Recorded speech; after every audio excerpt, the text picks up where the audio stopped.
In this video from DelphStack, I will show you how to fix the correct credentials needed error on Android using simple steps.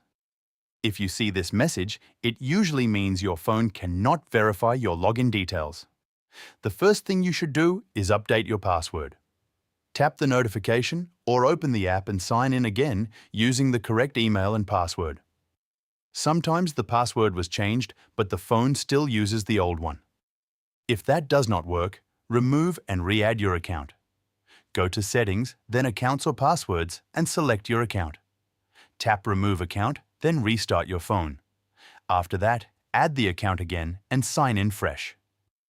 This often fixes sync and login issues. Restarting your device is also important.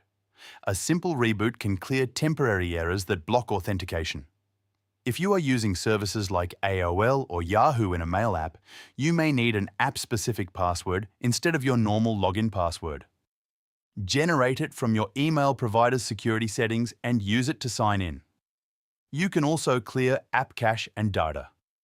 Go to Settings, Apps, open Gmail or your email app, then Storage, and tap Clear Cache and Clear Data. This removes corrupted login files. If the error started after an Android update, re-adding the account is even more important because updates can reset security settings.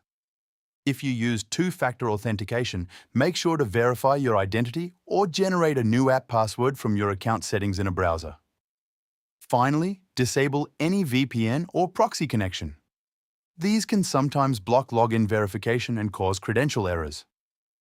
These steps should help you fix the correct credentials needed error on Android and restore normal access to your account. Thanks for watching.